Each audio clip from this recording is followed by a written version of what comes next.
कि गोटे कौ जगह को जीवा से जगार बुलिक आसवा भारी वर्षा सुटिंग होगा बहुत मजा लगे समस्त वर्षा भिजती ये करती ये आम देखा कुंडिकाली नर्सरी देखी दिखाँ ये आम सुटिंग करके आम देखा केरल नड़िया केरल केरल नड़िया केरल नड़िया ये केते दिन फल कौन 2 वर्ष 2 वर्ष में नड़िया फल केते हाइट हो गछ केते हाइट हो minimum maximum 10 foot 10 foot height ये हाइट हो नड़िया फल से हाइट हो नड़िया फल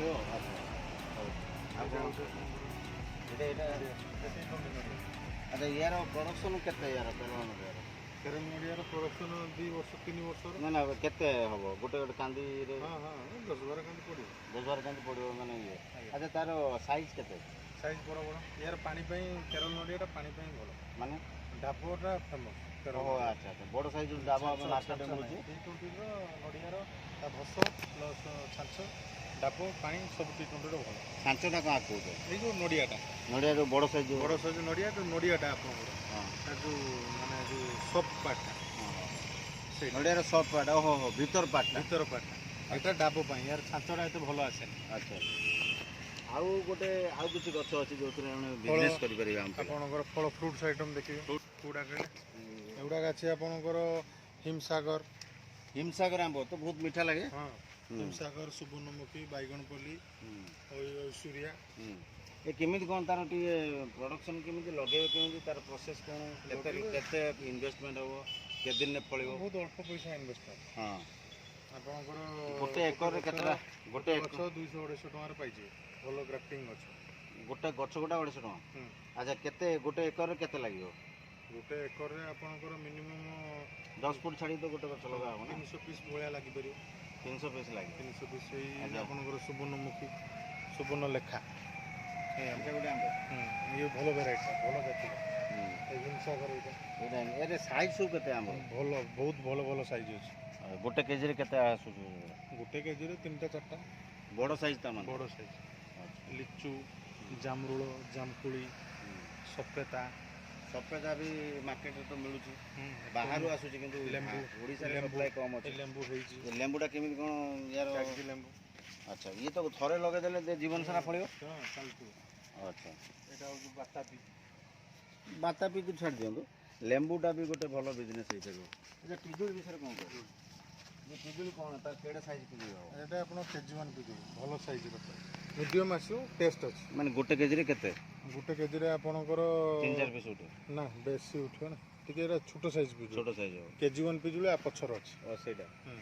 सेटा आपन 3 टांगा उठिबो 3 टा बड़ साइज एटा किंतु उठिबो 8टा 9टा 10टा भीतर उठिबो 100 ग्राम 150 ग्राम भीतर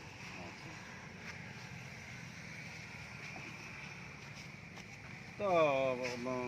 इटा गोटे माने धर जड़े कला गोटे एकर उपर कौ चाषटा कले सी जमी वर्ष शेष को तार गोटे भल प्रफिटेबल लक्ष्य हिसाब से पाइब धर 5 लाख पाइला कदली नड़िया कदली नड़िया आंब लिचु पिजुली हो पार जामकुड़ी भल अमल पाइब जामुन गोलाप फूल फुटे कप गोलाप एटा गोलाप फूल गोटे मार्केट रे हमू किनला को 7 टका भलिया पड़ला 15 टका कप गोलाप 15 टका पड़ला गोटा तेणु आम गोलाप चाष भी आम कर एवं गोलाप चाष मात्र 2-3 गुंठ 3-4 गुंठ जमी रे मोर छोटिया बाड़ीटे अच्छी मुझे गोलाप चाष भी करदे पारि आम 1 एकर जमी ना ठीक अच्छी सपेता फड़ी देख छोटिया गछटार सपेता फड़लानी एटा फिर पाचिब सपेतार बहुत डिमांड अच्छी बाहर आमर आसूँ गोटे केजी को आम 50 टका 40 टका दे किनुँ कालकाटा आसा नड़िया ना फूल टे देखिए फूलटा देख कौ फूल करके फूल 12 मास आम तो कलिकतार आसुनी फूलटा 12 मास आम कलिकतार एगुड़ा भी कलिकतार रोचे यहाँ मधुमालती ये चाइना टिपू चाइना ये फूलटा कलर फूल बढ़िया अच्छा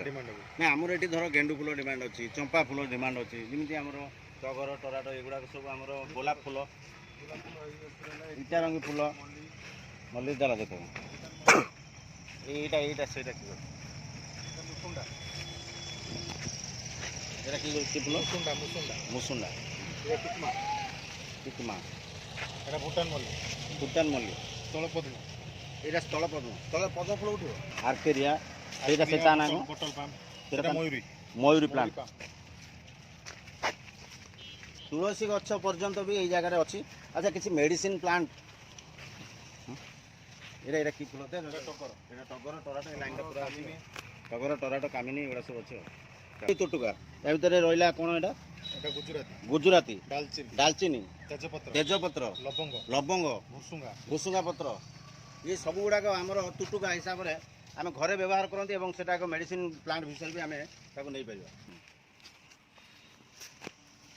ହଜମ କରିବା ପାଇଁ ବାସ୍ନାଟା ଭାଇ ନେଉନାହାନ୍ତି ଲେମ୍ବୁ ଭଳିଆ ବାସୁଛି ଏ ଘାସଟା ଲେମ୍ବୁ ଭଳିଆ ବାସୁଛି ଏଇଟା ଗୋରୁ ଗାଈଙ୍କୁ ଖିଆଯାଏ ତାଙ୍କ ପେଟରେ ହଜମ କରିବା ପାଇଁ ପେଟ ଖରାପ ହେଲେ ପତଳା ଝାଡ଼ା ହେଲେ ତାଙ୍କୁ ମଧ୍ୟ ଦିଆଯାଏ ବଢ଼ିଆ ହେଇଛି ତ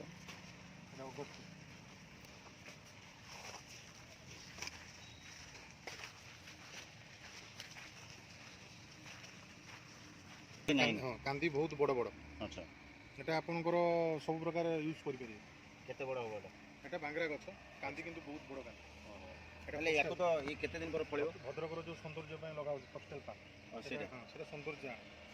ଗଛଟା ଫଷ୍ଟେଲ ମାନେ କଦଳୀ ବିଷୟରେ କୁହ ଜଣେ କଦଳୀ ଚାଷ ଆମେ ଯଦି ଜଣକୁ କହିବା କରିବ ଆଜ୍ଞା ସେଇଟା କେମିତି କରିବ କଦଳୀ କିଛି ନାହିଁ ଚାରାଟା ନେବେ ନେଇକି ଆରାମସେ ଲଗେଇବେ କିଛି ଅସୁବିଧା ନାହିଁ ନାଇଁ କେତେ ତାର ସାଇଜ୍ ବଡ଼ ବଡ଼ କଦଳୀ ଏଇଟା ବଡ଼ ଅଛି ନାଇଁ ମୁଁ କହୁଛି ଧର 10 ଗୁଣ୍ଠ ଜାଗା ଜଣଙ୍କର ଅଛି ସେ କଦଳୀ ଲଗେଇବ ମୋତେ ଗୋଟେ କୁହନ୍ତୁ କଦଳୀ ଚାଷ ଜଣେ କରିବ 10 ଗୁଣ୍ଠ ଜାଗା କେତେ ଫୁଟ ଭିତରେ ଲଗେଇବ ଏବଂ କେତେ ଟଙ୍କାରେ ଚାରା ନେବ ଖର୍ଚ୍ଚ କେତେ ହେବ ଆଉ କ'ଣ ତା ଭିତରେ ଖର୍ଚ୍ଚ ହେବ ତାପରେ ନାହିଁ ଆଉ କ'ଣ କୁହନ୍ତୁ କଦଳୀ ଆପଣଙ୍କର 10 ଗୁଣ୍ଠ ଜାଗାରେ ଆପଣ ମିନିମମ୍ ଲଗେଇ ପାରିବେ 100 ପିସ୍ ଭଳିଆ ଲଗେଇ ପାରିବେ 100ରୁ 150 ପିସ୍ ଭିତରେ ଲଗେଇ ପାରିବେ 10 ଫୁଟ ଡିଷ୍ଟାନ୍ସରେ କଦଳୀ ମନ୍ଦାରା ସବୁବେଳେ ସଫାସଫି କରୁଥିବେ ତାର ଗୋଟେ ଦୁଇଟା କାଢ଼ିବେ କାନ୍ଦି ଭଲ ପଡ଼ିବ କିଛି ଅସୁବିଧା ନାହିଁ G9 କଦଳୀ ଅମଳ ଭଲ କାନ୍ଦି ବି ମାର୍କେଟରେ ଭଲ ରେଟ୍ରେ ବିକ୍ରି କରିବେ କଦଳୀ ତ ରେଟ୍ ମାର୍କେଟରେ ଆପଣମାନେ ଜାଣିଛନ୍ତି କଦଳୀ ଚାଷ କରିକି ଥରେ ଇନଭେଷ୍ଟମେଣ୍ଟ ହେବ କେତେ ଟଙ୍କା ଲାଗିବ ଯଦି 100ଟା ଗଛ ନିଅନ୍ତି 100ଟା ଗଛ ନେଲେ ଆପ୍ରୋକ୍ସିମେଟଲି 3000 ଭିତରେ ଲାଗିବ 3000 ଟଙ୍କା 3000 ଟଙ୍କାରେ ମାତ୍ର 3ରୁ 4 ଭିତରେ ଲାଗିବ 4000 ଟଙ୍କା ହଉ 5000 ବି ହଉ ତା ଟ୍ରାନ୍ସପୋର୍ଟେସନ୍ ବି ଅଛି ନା 5000 ଟଙ୍କା ଖର୍ଚ୍ଚ କରିକି 10 ଗୁଣ୍ଠ ଭିତରେ ଆପଣ କଦଳୀ ଲଗାନ୍ତୁ କଦଳୀ ଆପଣଙ୍କୁ ପ୍ରତ୍ୟେକ ମାସ ମିନିମମ୍ 7-8000ରୁ 10000ରୁ ଉର୍ଦ୍ଧ୍ୱ ଟଙ୍କା ସେ ଦେବ କେବେ ଦେବ 2 ବର୍ଷ ପରେ ଆମେ ଗମ୍ହାରୀ ଗଛ ଲଗାଇବା ଗୁରୁମାରୀ ଗଛ ଲଗାଇବା ବଡ଼ ବଡ଼ କାଠ ଗଛ ସବୁ ଲଗାଇବା ଯେଉଁଟା ପଲ୍ୟୁସନ୍ ମେହେଙ୍ଗାନି ବି ଲଗାଇବା ଏମାନଙ୍କୁ ଆମେ ବାଡ଼ ଚାରିପଟେ ଲଗାଇଦେବା ଗୋଟେ 10 ଗୁଣ୍ଠ ଭିତରେ ମିନିମମ୍ 50-60ଟା ଆମେ ଗଛ ଲଗାଇ ପାରିବା ଯେଉଁଟାକୁ ଭବିଷ୍ୟତରେ ଆମକୁ ପଇସା ଦେବ ତାକୁ ଆଉ କିଛି କେୟାର ନେବା ଦରକାର ନାହିଁ ତା ଭିତରେ ଆମେ ଚାଷ କରିବା ମେହେଙ୍ଗାନି ଗଛ 10ଟା ଲଗାଇଦେବେ 10 ବର୍ଷ ପରେ ତାକୁ କେତେ ଟଙ୍କାରେ ବିକିବେ ଯିଏ ଲଗେଇଥିବ ସେ ଜାଣିଥିବ ହଁ ସେଇଟା ଗୋଟେ କହୁଥିଲେ ଆପଣଙ୍କର ସେଇଟା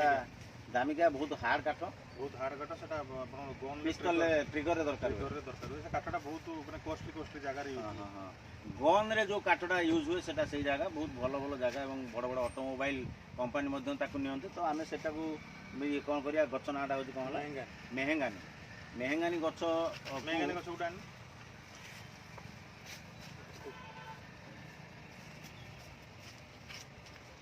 ଆଚ୍ଛା ଆମ ଏପଟେ ଏଇଟା କ'ଣ ପାନ ଗଛ କି ପାନ ଗଛ ତ ଆମ ଏପଟେ ହେବନି ହେଉଛି ହେବ ସେଇଟା ନା ଆଗରା ସେଇଟା ଭଲ ଗଛ ସେଇଟା ଏପଟକୁ ଏପଟେ ଆଉ ଏପଟ ବାସ୍ ସେଇଟା ବଡ଼ଟା ହଁ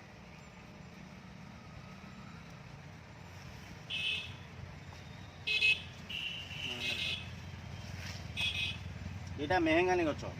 ଏଇଟା ମିନିମମ୍ 5 ବର୍ଷରୁ 7 ବର୍ଷ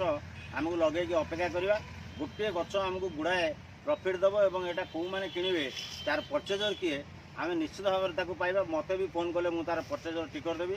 ଏବଂ ୟା ପାଇଁ କିଛି ବ୍ୟାକ୍ ଟୁ ବ୍ୟାକ୍ର କିଛି ଏଗ୍ରିମେଣ୍ଟର ଆବଶ୍ୟକତା ନାହିଁ ମୋ ଜମି ମୋ ଗଛ ମୋ ପଡ଼ିଆ ମୋ ଗାଁ ମୋ ଦେଶ ମୁଁ ଲଗେଇବି ଏଇ ଗଛ ଏବଂ ପରିବେଶକୁ ସୁରକ୍ଷା ରଖିବି ଏବଂ ଆଗାମୀ ଭବିଷ୍ୟତ